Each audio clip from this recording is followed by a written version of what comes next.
Yung dati di ba, nagpapakilig. Yung iba, may drama, more action. So kayo ba, ano siguro as a love team yung kaibahan nyo? Ano yung mahayain nyo para sa mga audience? I must say siguro at least sa kanila, sa ibang love teams, nakita na nila yung mga pwede nila ibigay. Kami kaya namin gawin pa lang yung mga ginawa na binigay na nila. Dadagdagan pa namin, syempre. Pero yun nga, more than that, kung ano man yung mga kaya namin ibigay, syempre iba pa rin yung aabangan mo kasi bilang si Krisha, si Jerome, hindi yung bilang sila. Kasi lahat naman tayo may kanya-kanya tayong inaabangan. Siguro I guess, mas inabangan nila that time, lalo sa Safe Skies Archer. Yun, I must say. Si Krish. Sa akin naman po, paano ba? I don't really want to compare kasi everyone has strengths naman. Pero sa amin, I feel like it's very interesting to see na si Jerome matagal na siya sa showbiz. Diba? And I'm a newbie actress na eager to learn. So we're actually learning from each other and it translates. Parang napapakita siya on screen kung gaano kami eager na, you know, to make a scene work. So yun lang po para sa amin. Sa mga love teams na ba to, meron ba kayong naging inspirasyon o hinahangaan? Meron ba? Sa akin wala po eh. Ako din wala eh. Parang siguro like lang ng mga hindi na-expect na love team like Titanic. Alam mo yun, Leonardo DiCaprio is a good actor. The actress din. Hindi naman natin sila na-expect na naging okay eh. Kahit paano may mga nasundan na Jerome Juan si Leonardo DiCaprio. Hindi, pero I mean, ang ibig ko sabihin, yung mga love team na hindi mo na-expect pero ano mo yun, nag-work bigla tapos hindi mo nakikita ka sa kanila, di ba? Yun. Basta hanggang may kinikilig sa amin, go lang ng go. Yun lang. And yung second to the last question ka na naman related sa time travel. So, confirm ko lang tama na may pagka-fantasy itong series niya kasi puro time travel na tulinig namin eh. Tama ba direct? May pagka-fantasy siya as fantasy. Medyo.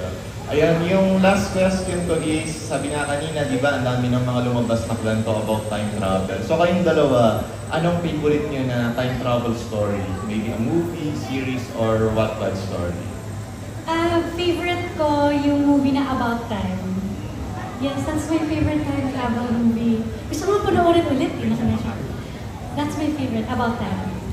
Ako din eh, yun din eh. About Time din talaga. Pero sa About Time lang, diba? Yun. Actually, second to the most favorite ko yun. Yung kasi time travel yun. Tsaka, makikita mo emotions din. Doon ka mabibilib kasi sa totoo lang. Hindi, anyway, ipagmamalay ko na lang yung sa amin. Kasi sa amin, 3 beses eh. Doon, isa lang eh. So dito, parang iba't iba, makikita mo iba't ibang character, iba't ibang pinagdadaanan. So I must say, yun. Yun yung magandang About Time. Congratulations, Krisha and Jerome. Sa inyong first ever TV project na together. So, mentioning that, kamusta yung chemistry nyo together na nagbabalik kayo sa isang project? Ano yung mga na-discover nyo sa isa't isa pa na during doing this project? Well, honestly, ibang klaseng discovery kasi dito eh. Kung napanood yung Safe Skies Archer, ibang gulat yung discovery ng chemistry namin yun eh. Kasi kahit ako nagulat ako sa script tsaka sa book na yun eh. Pero dito, ang na-discover naman kasi namin is yung more on doon na kasi kami sa drama. I mean, pareho naman drama, pero dito kasi mas nailabas ni Correct yung pagka-heavy nung mga eksena, more on mas hindi out of the book, talagang out of experience na siya.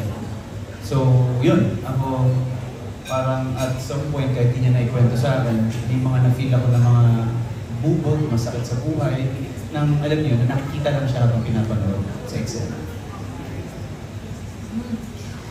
In terms of chemistry, kasi parang magandang starter na talaga yung sa Safe Skies. Kasi lahat ginawa na namin doon. So parang mas madali na lang hindi. Alam nila yun. Sa dito parang kumbaga nag-mature na siya in a sense na kailangan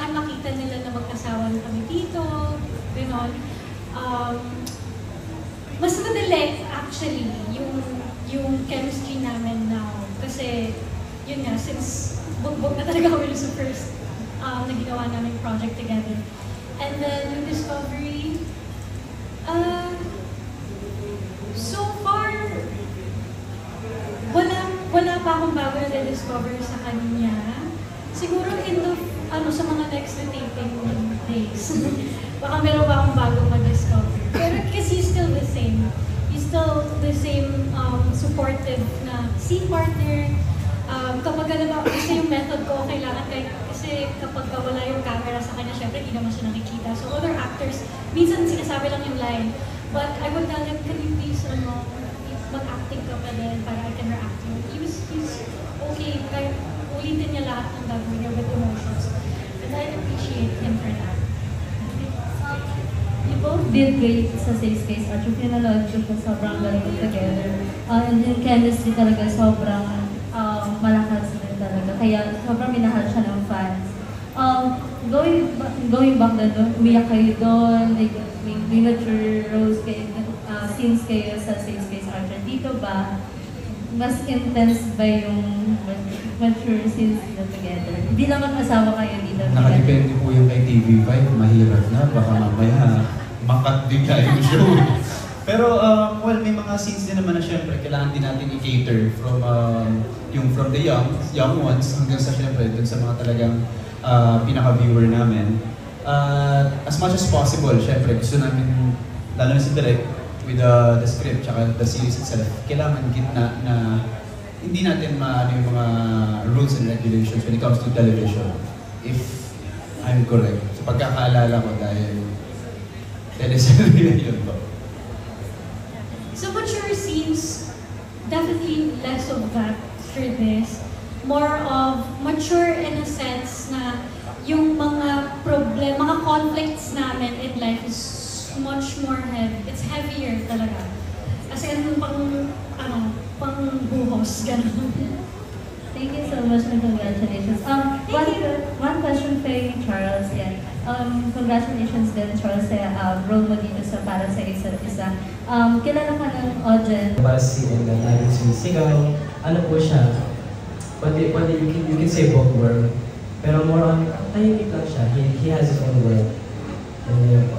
So, yun po yung differences nila. Hindi naman po siya big adjustment for me kasi honestly, wala naman po akong actual similarities with him kasi hindi naman ako may naman ako sa time travel pero hindi naman ako bookworm na gano'n. So siguro, yung similarity ko sa kanya is di sarili akong mundo.